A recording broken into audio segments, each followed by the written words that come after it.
All this great Christmas stuff, holiday stuff, and I was thinking about how about a movie to go with it? Well, remember about 40 years ago here in Cleveland, A Christmas Story? Well, it is back once again. Peter Billingsley stars as himself, a much older himself. It is A Christmas Story Christmas. Check it out. Oh, life moves fast. One day you're playing kick the can with kids named Flick and Schwartz. I triple dog dare you! And the next thing you know, you're a certified adult. Ralph, dear old man. Well, it's hard to believe. 40 years ago, A Christmas Story right here in Cleveland. And now, 40 years later, guess what? Peter Billingsley is back, and the magic is back in A Christmas Story Christmas. So what is it you think that keeps the magic alive? Boy, you're right. It's a really good question. I think, one thing, this was not a movie that did very well when it first came out, and it's really built an audience over time. I think the one thing that most common thing that I hear from people is that it's a very relatable family. So it's kind of a timeless family. It's not too nice. They're not too mean to each other. It's sort of just that right balance. There's a lot of love in the home, but they're all very real with each other, and I think that that's relatable. I think just this small things that we commit to, whether in that movie it's trying to, just get a turkey, get a tree, just trying to get to school in the cold, are very relatable kind of timeless elements. Kids, who wants to go see Santa? This is amazing, incredible. And I think in this one we tried to, make sure that we have the nostalgia and those good feelings, some Easter eggs for the hardcore fans of the original, but very much wanted to tell our own new story and, what that pressure is to feel like for Ralphie as a parent, trying to give his kids a Christmas like he had growing up. It's got to be sort of mind-blowing. This thing's 40 years ago, and, the whole world enjoys it. TNT has it 24 hours a day, one day a year. Nobody expected that. Again, it's sort of a wild thing. But I'm grateful. It brings a lot of people a lot of happiness. Fans, I'm lucky. My fans are very kind. They're very outspoken. They're just want to share with me how the film resonates with their own families, what it means to them, the traditions that they have around it.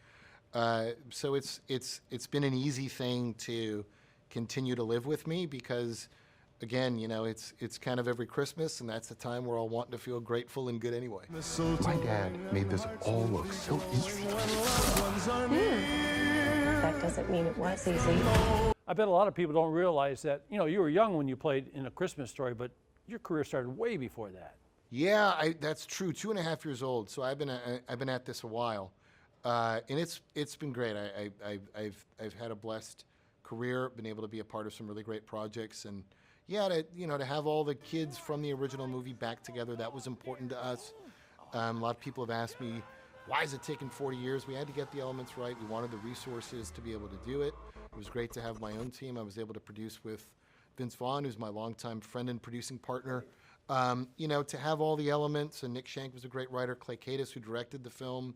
We had Legendary and Warner Brothers. It was so a lot of great elements that really came through to be able to have this be the right time. So I think it's well worth the wait. If you're going to get it right, it's certainly worth the wait. Hey, I want to thank you. Nice talking to you, and Merry Christmas. Appreciate it. Merry Christmas to you. Thank you.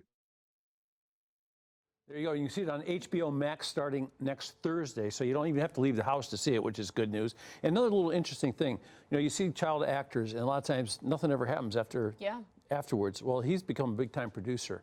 Jon Favreau, Vince Vaughn, he hangs out with those guys. He was a producer of Iron Man, executive producer of Iron Man. That was a big.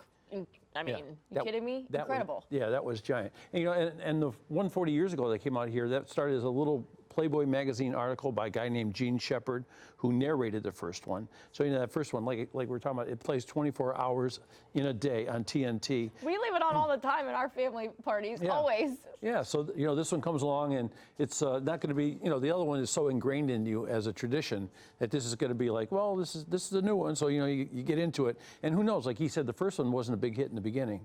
And this may, who knows, you might get 2 days at TNT now. Who knows, or they'll alternate them or something like that. Yeah, what will they do now? What will they do now? HBO Max, they're going to see it next Thursday like that. So that I mean, it's the first one, and the popularity of it is definitely going to bring people out in droves. Yeah. That'll be good. That's awesome. I remember when they shot it, I was at, it was the Stouffer's Inn on the Square right there where Higbee's was. And we were all having like hot cocoa and stuff, and they were driving all the cameras around and the stars and all that, the little actors. And Can you believe yeah, that? so you're 40 some years ago, man. It's like something. Wanting to get it right. Yeah.